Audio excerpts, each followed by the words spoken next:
अगर आपका मन शांत है तो यकीन मानिए आप कुछ भी हासिल कर सकते हैं। पर परेशानी तो यही है कि मन शांत नहीं होता। मन लगातार कहीं ना कहीं लगा ही रहता है। कभी ये सोच रहा है, कभी वो सोच रहा है। अच्छा, मजे की बात पता है क्या है? जितने भी लोग कहते हैं ना मन शांत करना है, ध्यान करो। भाई अगर इतना अच्छे से ध्यान लग रहा होता तो लोग इस परेशानी से क्यों जूझ रहे होते कि नहीं हमको मन शांत करना है। पर नहीं, ध्यान की मुद्रा में बैठकर भी मजाल है कि तुम्हारा जो मन है वो एकदम से शांत हो जाए। बल्कि मैं ये कहूंगा कि आप अगर किसी एक चीज पर फोकस करना चाहते हैं तब भी मन जो है वो एक जगह पर फोकस नहीं होता। लगातार विचार आते रहते हैं, आते रहते हैं, आते रहते हैं। वैज्ञानिक तो ये भी कहते हैं कि एक इंसान के मन में एक दिन में 50,000 से ज्यादा थॉट्स आते हैं। और अगर वो इंसान परेशानी की स्थिति में हो तो कई बार ये संख्या जो है 1,00,000 से भी ऊपर निकल जाती है। आप सोच सकते हैं कि आप इतना ज्यादा सोचते हैं? कभी सोचिएगा, मैं कहता हूं सिर्फ 50,000 का ही आंकड़ा अगर हम ले लें तो कितने ज्यादा विचार होते हैं ये। और इन विचारों में ऐसे कितने विचार होते हैं जो कि हमारे जीवन को बदल दें। और बदलने से मेरा मतलब है एक पॉजिटिव दिशा में लेकर के चले जाएं। क्या ऐसा हो सकता है? सोचिए सोचिए, सुबह से लेकर रात तक आप क्या क्या नहीं सोचते। और खास करके जब कोई परेशानी आ जाए तो फिर तो हो फिर तो दिमाग ऐसी ऐसी कल्पनाएं करने लगता है कि बर्दाश्त से बाहर हो जाएं। एक बड़ा अच्छा कथन है कि जो हकीकत है वो आपके सोचने से ज्यादा खूबसूरत है, पर आप जो सोचते हैं वो हकीकत से ज्यादा गंदा होता है। तो ऐसा ना करें, है ना? चलिए अभी मैं क्या करता हूं, सबसे पहले एक कहानी की शुरुआत करता हूं जो कि आपको और हमें बहुत कुछ सिखाने वाली है। पर उससे पहले चैनल को जल्दी से लाइक, शेयर और सब्सक्राइब कर लें और कमेंट सेक्शन बताएं कि आप और किस टॉपिक पर वीडियो चाहते हैं। चलिए कहानी की शुरुआत करते हैं। एक सेठ जी थे, उनके पास बहुत सारा पैसा था पर फिर भी उनका मन शांत नहीं होता था। तो हुआ ये कि एक दिन किसी व्यक्ति ने उनके पास आकर कहा कि भैया वहां पर शहर में ना एक साधु रहते हैं, उनको एक ऐसी सिद्धि प्राप्त है जिससे मन चाही वस्तु प्राप्त हो सकती है। सेठ जी ने सुना और फिर वो साधु के पास चले गए। उसके पास बैठे और उनसे कहा कि साधु महात्मा, मेरे पास बहुत सारा पैसा है लेकिन मन को शांति नहीं है। साधु ने कहा कि बेटा, जैसा मैं करूं उसे चुपचाप देखते जाओ, इससे तुम्हें मन में शांति करने की युक्ति मिल जाएगी। अगले दिन सेठ जी वहां पर पहुंचे। साधु ने सेठ जी को कहा कि कड़ी धूप में जाओ और बैठ जाओ। खुद कुटिया में चले गए। सेठ पूरा दिन गर्मी से बेहाल होता रहा पर चुपचाप बैठा रहा। दूसरे दिन फिर से सेठ वहां पर पहुंचा साधु के पास। साधु ने उसे कुछ भी खाने पीने को नहीं दिया और खुद बैठकर तरह तरह के पकवान खाता रहा।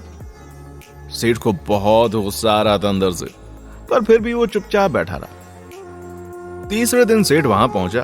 फिर से साधु ने कुछ ऐसा ही किया और गुस्से में सेठ वहां से जाने लगा। साधु ने कहा, क्यों, क्या हुआ? इस पर सेठ ने कहा कि महाराज, मैं यहां बड़ी आशा लेकर के आया था किंतु मुझे यहां पर निराशा ही मिल रही है। इस बात पर साधु ने उत्तर दिया, मैंने तो तुमको शांति की युक्ति बता दी है पर तुम समझ ही नहीं रहे। सेठ परेशान हो गया। सेठ ने कहा कि क्या बताया आपने? आपने मेरे को धूप में खड़ा करवा कर रखा, मुझे भूखा रखा और आप कह रहे युक्ति बता दी। तो फिर उन साधु महात्मा ने कहा, पहले दिन जब मैंने तुम्हें धूप में बैठने के लिए कहा और मैं स्वयं कुटिया में बैठ गया तो मैं तुमको बताना चाह रहा था तुम्हारी छाया तुम्हारे काम नहीं आएगी। अगर तुम मेरी छाया में होते तो तुमको छाया मिलती, पर तुम्हारी छाया भी तुम्हारे काम नहीं आएगी जब मुश्किल आएगी। तुम्हें यह समझ में नहीं आया तो मैंने तुमको भूखा रखा और खुद भरपेट खाया। उससे मैंने तुमको समझाया कि मेरी साधना से तुम्हें सिद्धि नहीं मिलेगी। उसी तरह शांति भी तुम्हें अपने मेहनत और पुरुषार्थ से ही मिलेगी। मैं तुम्हारे मन को शांत नहीं कर सकता, उसके लिए तुम्हें खुद ही मन की शांति प्रदान करने वाले काम करने होंगे। यह सुनकर सेठ की आंख खुल गई और वो साधु महात्मा से आशीर्वाद लेकर अपने घर आ गया। कहानी तो छोटी सी है पर वही बात है ना कि शिक्षाएं इसमें बहुत ज्यादा छुपी होती हैं। सबसे पहले इंसिडेंट के बारे में बात कर लेते हैं। क्या हुआ? साधु महात्मा ने सेठ से कहा कि धूप में जाकर खड़े हो जाओ और खुद चले गए कुटिया के अंदर। तो बिल्कुल सिंपल सी बात वो समझाना चाह रहे थे कि जीवन में कई बार आपको दूसरों की मदद लेनी होती है। कुछ लोग ऐसे होते हैं जो कि इतने हठधर्मी होते हैं, जिद्दी होते हैं कि किसी की भी मदद नहीं लेना चाहते। उनको लगता है कि वो सब कुछ खुद ही कर लेंगे और इसी वजह से अकेले लड़ते रहते हैं, जूझते रहते हैं, आगे बढ़ते रहते हैं, पर कुछ ज्यादा कर नहीं पाते, क्योंकि जीवन अकेला नहीं चल सकता। आपको लोगों की जरूरत होगी, तो इसलिए आप लोगों की मदद लें, जरूर लें। और जब मदद लेते हैं तो ये बात भी जहन में रखें कि आप जो मदद ले रहे हैं वो आपको भी लोगों को देनी है। ऐसे बने जिससे कि आप लोगों की मदद कर सकें।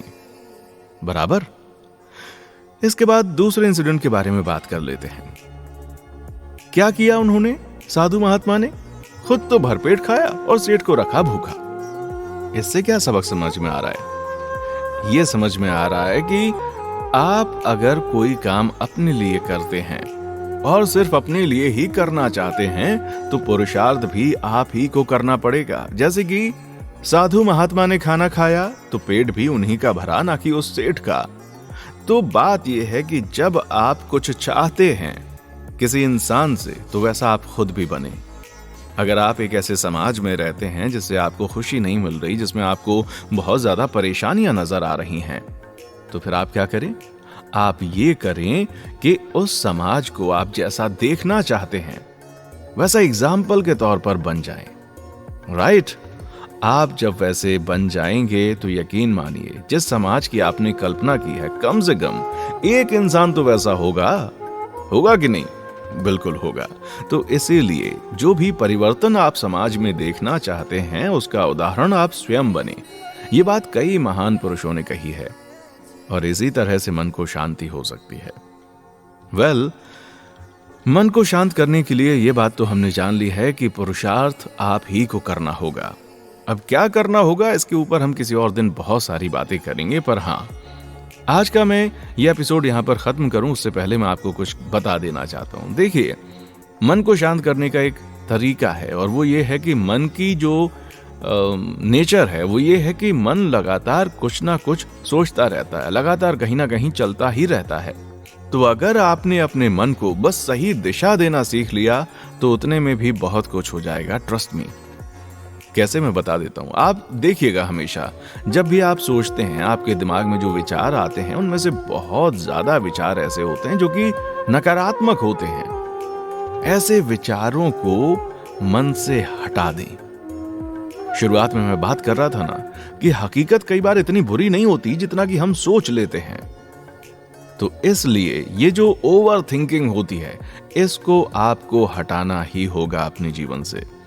अगर आप हर चीज में ओवर थिंक करेंगे तो यकीन मानिए आप संशयवादी हो जाएंगे, मतलब कि डाउट करने लग जाएंगे। और डाउट किस पर? अपने आप पर डाउट किया करेंगे। फिर आपको लगेगा कि भाई आप में कुछ गलती है।